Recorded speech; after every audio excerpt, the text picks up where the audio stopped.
You wish you'd said it. You wish you'd stayed. You wish you'd walked away sooner, or held on longer. Regret. That ache in your chest that won't let you forget. But what if regret isn't just pain? What if it's proof? You still care. And what if you could use it? Regret is a shadow that lingers long after the moment passes. It's the quiet voice that says, you could have done more. It's the pit in your stomach when you think about what you lost.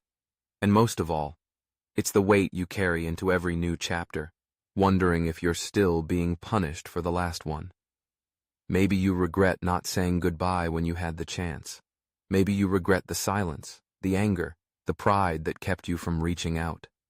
Maybe it was something small, a word you didn't say, or something big, a life you didn't chase. Regret doesn't always shout, it whispers. And that whisper can become a roar if we don't learn how to respond. Here's the problem. Most people treat regret like a punishment. They lock it away.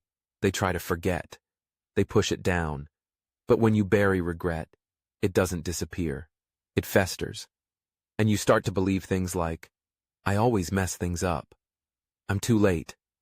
I can't change what I did, so I don't deserve peace. But here's a small insight that can shift everything. Regret is not the end of the story. It's the start of awareness. Regret means you've grown. It means your heart recognizes something could have been different. It means you care. And caring? That's a superpower. Because when you care, really care, you gain the ability to turn the pain into purpose. You stop fixating on what you didn't do and start asking, what can I do now? Let's be honest. Regret will visit all of us, no matter how thoughtful you are, no matter how good your intentions. Life moves fast, people change, moments slip. But what you do next, that's where your power lies. There are two roads from regret. The path of shame, where you replay, self-blame, and shrink. The path of growth, where you reflect, adapt, and rise. Most of us default to the first, because it's familiar, because pain sometimes feels like penance. But it doesn't have to be. What if you saw regret not as evidence of failure, but as a compass? What if it pointed you toward the values that matter most to you? What if instead of running from it, you sat with it long enough to hear what it's trying to teach? Regret says, that mattered to you. You're capable of more. You still love. And that's gold. Because when you know what matters, you can act from that place. You can call that person. You can apologize. You can try again. Or, if the door is closed, you can show up better in the next space. The pain of regret is real, but it's also rich with wisdom. And wisdom, once you embrace it, becomes your roadmap. You're not defined by your worst moment. You're refined by what you choose to do after it. Regret is proof you still care. Now, let's learn how to use it. Let me tell you about someone I met named James. He's a man in his late 50s, the kind of guy who wears weariness like a second skin. At first glance, you wouldn't notice anything unusual. Just another man sitting alone in a diner, sipping black coffee like it's penance. But behind that quiet exterior lives a story carried in silence for over 2 decades. James was once married. 24 years ago, he walked out. He thought he was doing the right thing. Life felt cramped. He felt unseen, unappreciated, unloved. There were arguments, distance, and the heavy silence of 2 people growing apart. So he left. He didn't cheat. He didn't yell. He just faded. His wife begged him to try counseling, to slow down, to breathe. But James didn't listen. He thought peace meant escape. He thought happiness was somewhere else. Fast forward 10 years. He saw her again, at a wedding. She looked radiant. Her laugh hadn't changed, but it didn't belong to him anymore. She had remarried, had 2 kids. She was whole again. And that night, in the solitude of his apartment, regret punched him in the chest. Not because he wanted her back. Not even because she was happier without him, but because he finally understood. He had cared. He still did.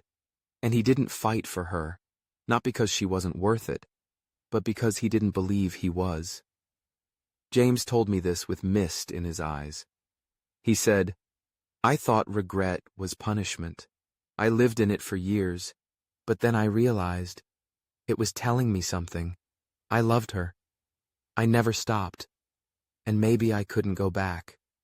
But I could stop being a coward about the other people I loved." So James became a different man.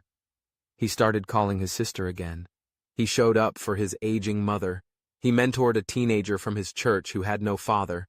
He took that ache, the regret, and turned it into something that gave others what he had failed to protect. James said, "I used to think regret was where I'd die. Now I think it's where I woke up." And maybe that's all any of us are really doing. Waking up. After the silence, after the missteps, after the loss. You don't have to rewrite the past to live a better present, but you do have to stop running from it. James didn't run anymore. He faced his regret, listened to what it revealed, and chose to respond. That's the power of a real story. It reminds us that mistakes don't define us. Our response does. What James teaches us is not just about regret.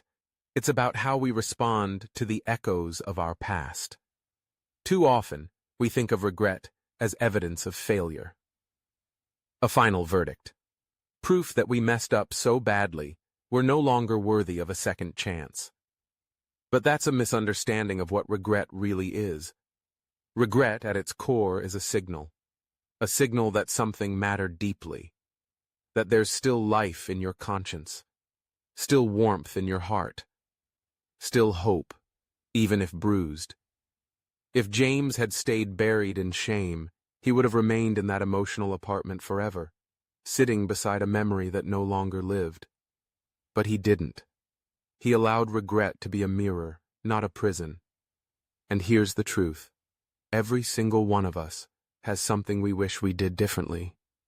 A phone call we didn't make, a moment we rushed past, a truth we were too scared to speak.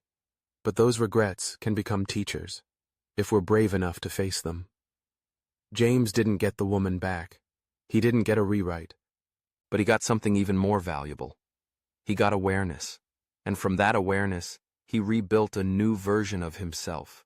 More attentive, more present, more real. That's what regret is trying to offer us. Not a second chance at the past, a first chance at the future.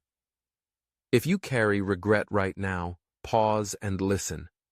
What is it trying to tell you? Is it about someone you need to forgive? Someone you need to call? A dream you need to stop postponing? Because regret doesn't come to shame you. It comes to shape you. It's not an alarm signaling failure. It's a nudge saying, this still matters to you, so live like it. And if you can learn to listen to that voice with compassion instead of condemnation, you'll start to realize something powerful. You're not broken because you regret something. You're human. You're growing. You're healing. James didn't stay stuck in what he couldn't change. He became generous with what he could. That's the lesson. Regret is not your enemy. It's your invitation. Not to return to the past, but to move forward with a heart that remembers what truly matters. Let me be honest with you. Regret and I have wrestled. Not once, not twice, but through entire seasons of my life. And if you're reading this, I'd bet you've had your share of sleepless nights, too. There's a moment I keep close to my chest. A memory that used to haunt me, until I learned to speak to it instead of hiding from it. Years ago, someone I loved deeply told me they were struggling. They didn't use dramatic words, no sob story, just subtle signs. Quiet fatigue, canceled plans, a distance creeping into their eyes. I was busy, focused on work, on goals, on fixing my own chaos. And then one day, they were gone. Not gone as in moved away, gone as in unreachable. I remember rereading our last text, over and over. It's been a weird week. I'll catch you later. And I never got to say what I now scream in my head. Don't disappear. You matter. I'm here. Regret nearly broke me, not because I was cruel, but because I wasn't fully present, because I thought there would be time. Here's what I've learned since. Regret is sharp, but if you hold it long enough, it softens. Not because the pain goes away, but because you stop letting it paralyze you. I stopped asking, why didn't I act sooner? And started asking, how can I act now? So I reach out more. I say, I love you, without waiting for the perfect moment. I pause when someone says, I'm fine, and ask again. And maybe that doesn't undo the past, but it makes sure the future is different. Regret showed me that love is not just about feelings, it's about showing up, paying attention, being inconvenient on purpose. And when I finally let that truth sink in, I realized regret had changed me. It carved deeper empathy into my bones. It made me slower to judge and quicker to forgive. It taught me how to cherish what I have, while I have it. Maybe that's the secret no one talks about. The people who carry regret aren't weak. They're the ones who dared to care deeply. And if you're one of them, if you've been haunted by what if and if only, let this be your reminder. You're not broken. You're awake. And that's where change begins. Here's what's beautiful about regret. It means you still have a heart that notices. It means your capacity for love, for awareness, for growth, is still very much alive. And that's something you can build on, not despite your regret, but because of it. Regret doesn't have to be a burden you carry for life. It can be a doorway. It can be the moment you decide to live differently, to love more courageously, to stop waiting for perfect timing and start moving with intentional care. You can't rewrite what happened, but you can write what comes next. You can leave kind voicemails, send the message, apologize without expecting anything back, forgive someone who doesn't know you were hurt, or, most importantly, choose to forgive yourself. You can begin again, even with the ache, even through the shame, even though you still cry some nights, because the truth is, nobody gets it all right, and nobody escapes without a few regrets. But you? You're still showing up. You're still soft-hearted enough to feel it, and strong enough to grow from it. There's meaning in that. There's beauty in that. There's a new kind of strength being formed in that.